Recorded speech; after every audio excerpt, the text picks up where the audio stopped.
আসসালামু আলাইকুম। আজকে পরিমিতি ৯ নম্বর অঙ্ক। আয়তকার ঘনবস্তুটির দৈর্ঘ্য প্রস্থ উচ্চতা অনুপাত আছে ২১:১৬:১২ এবং কর্ণের দৈর্ঘ্য ৮৭ দেওয়া থাকলে ঘনবস্তুটির তলের ক্ষেত্রফল কি? আমরা আগেও বলছি, আমি ৮ নাম্বারতে বলছি যে আয়তকার ক্ষেত্রফল আছে, আয়তকালের ক্ষেত্রফল আছে 2 × AB + BC + CA, আর কর্ণের দৈর্ঘ্য হচ্ছে √A² + B² + C²। তা আমাকে এখানে একটু দেখো দিন, এখানে হচ্ছে দৈর্ঘ্য প্রস্থ উচ্চতা ২১:১৬:১২।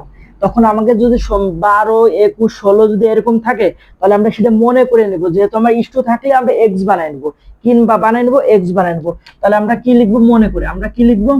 মনে করি। দেখো একটা সিস্টেমটা, যদি ইস্টু থাকে, যে কোনো অঙ্ক ইস্টু থাকা মানে সেটা এক্স ধরে নেব, সেটা যে অধ্যায়ে অঙ্ক থাকুক না আমরা ধরে নেবো। তাহলে মনে করি, আমরা কি লিখবো? মনে করি আয়তকার ঘনবস্তুর দৈর্ঘ্য, আমি আর অত লিখলাম না, আমি শুধু দৈর্ঘ্য লিখলাম, আয়তকার না পুরোটাই লিখে দিই, তোমরা আবার বুঝবে না রে। আয়তকার ঘনবস্তু দৈর্ঘ্য কত বলো দিন? এ সমান কত হবে? 21x। কত দেবো? 21x। এটা ধরে নিচ্ছি আমরা, কারণ ইস্টুকে এক্স ধরে নিতে হয়। এবার এসে আয়তকার ঘনবস্তুর প্রস্থ, প্রস্থ কি বলো দিন? বি সমান কত বলো দিন? 16x। তাহলে এবার উচ্চতা কত বলতে পারো? উচ্চতা তাহলে 12x। তাহলে আয়তকার ঘনবস্তুটির উচ্চতা, সি সমান কত হবে? 12x হবে। আচ্ছা, 12x। তাহলে আমরা কি লিখছি? দৈর্ঘ্য বেরোইছে, প্রস্থ বেরোইছে, বেরোইছে।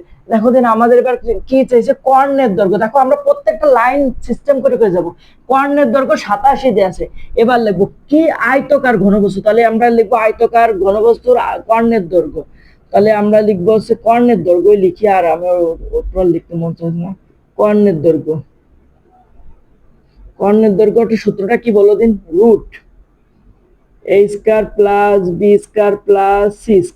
আমরা দিতে পারি বা দেখো দিন কর্ণের দৈর্ঘ্য কত দিয়ে আছে? 27। এখানে দিয়েই দিয়েছে মান, তাহলে আমরা 87 লিখতে পারি। এর সমান এইটা। এবার এখানে মান বসাও। এর মান কত? 21x। 21x, 21x। এরপর আমরা এই যে হোল স্কয়ার দেবো। এবার প্লাস বির মান কত? 16x, এরপরে হোল স্কয়ার। এবার সির মান কত? 12। 12-র পরে এই যে এক্স এর পরে একটা হোল স্কয়ার। এবার বের করে এই যে 87। এবার আমরা 21 স্কয়ারের পর হোল স্কয়ার, 16 স্কয়ারের পর হোল স্কয়ার, আর 12 স্কয়ারের পরে হোল স্কয়ার। আমরা একটু ক্যালকুলেটরটা মানটা একটু বের করে নিয়ে আসি, ক্যালকুলেটর মানটা একটু বের করে নিয়ে আসি। তাহলে আমরা দেবো হচ্ছে 21 + 16 প্লাস এবার পরে হোল স্কয়ার গুণ 12। আমরা যদি মানটা বের করি, তাহলে এই মানটা বের করলে আছে রুট দিলে 800, কত মান বেরোবে না বলো দিন? 841। এবার এই যে বেরোইছে। আচ্ছা, এইবার বলো দিন এই রুটকে উঠাতে গেলে কি করতে হয়? রুটকে উঠাতে গেলে বর্গ করতে হয়, জানি না আমরা, অবশ্যই বর্গ করতে হবে। এবার আমরা 87-র পরে এই যে হোল স্কয়ার, এবার সমান সমান, এবার হচ্ছে 441 স্কয়ারের পরে এই যে হোল স্কয়ার দিতে পারি, আমরা আগে বলছি। এবারে করলে এবার বলো দিন 87-র পরে যদি আমি করি 87 গুণ 87, মান বেরোবে না আছে 7569। 7569। এবার এটা তো রুট বর্গে কাটিয়ে দেবো, তাহলে এটা 87s²। এটার আগে নিয়ে যাও, এটার আগে নিয়ে যাও। তাহলে আছে 800, কত হবে? 841, সরি 841। 841 স্কয়ার সমান 7569। যদি এবারে s² রাখি, তাহলে 7569 বাই দেবো হচ্ছে 841। আমি যদি মানটা বের করি, এটার মান যদি এটার মান যদি বের করি, তাহলে 9 বেরোবে না। স্কয়ার সমান কত বেরোবে? 9। আর x সমান 3। আমরা কি এটা বুঝি না? বুঝি না কদিন এটা স্কয়ারের পাশে রুট হয়ে যায়। যদি না বুঝতে চাও তাহলে আমরা আকলন করি। 9 সমান 3। এক্স এর মান বেড়ে গেছে। কিসের মান বেড়েছে? এক্স এর মান বেড়েছে। এক্স এর মান যখন বেড়েছে, ওই যে আমরা মনে করে ধরে নিছিলাম না কি দৈর্ঘ্য এবার এসে আমরা এই এই পাশে করে আমরা ধরে নিয়েছিলাম না দৈর্ঘ্য কত বলো দিন। দৈর্ঘ্য আমি এখানে শুধু দৈর্ঘ্য লিখলাম। দৈর্ঘ্য এ সমান কত 21x, বা 21 গুণ কত দেবো 3 দেবো। এবার প্রস্থ, প্রস্থ বি সমান কত 16x, বা 16 গুণ x এর মান কত 3। আচ্ছা এবার উচ্চতা সি সমান কত 12x, বা 12 গুণ x এর মান 3। তাহলে এবার মান করো, কত আছে মান 21,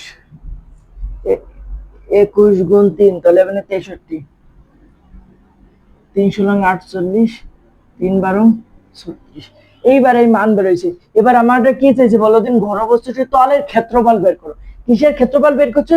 তলের ক্ষেত্রফল। তাহলে আমরা লিখবো তলের ক্ষেত্রফল, ঘনবস্তুটির তলের ক্ষেত্রফল। আমরা শুধু ক্ষেত্রফল দিলাম, তোমরা বুঝে নিও না। আমি ঘনবস্তুটি লিখলে এখানে ঘনবস্তুটির ক্ষেত্রফল,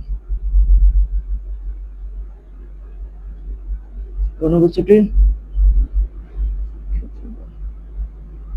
2 into A B B C C. Just কত সহজ অঙ্ক। এবার খালি মানগুলো পাতায় দাও। 2 ইন্টু, এবার এর মান কত 63 গুণ 48, যোগ বির মান কত 48 গুণ 36, যোগ আবার আছে 36 গুণ 63। এবার মানগুলো একটু সুন্দর করে পাতাম, কত হবে না 48 গুণ 36 গুণ 36 গুণ 63। হ্যাঁ, তাহলে মান বেরোবে না হচ্ছে 40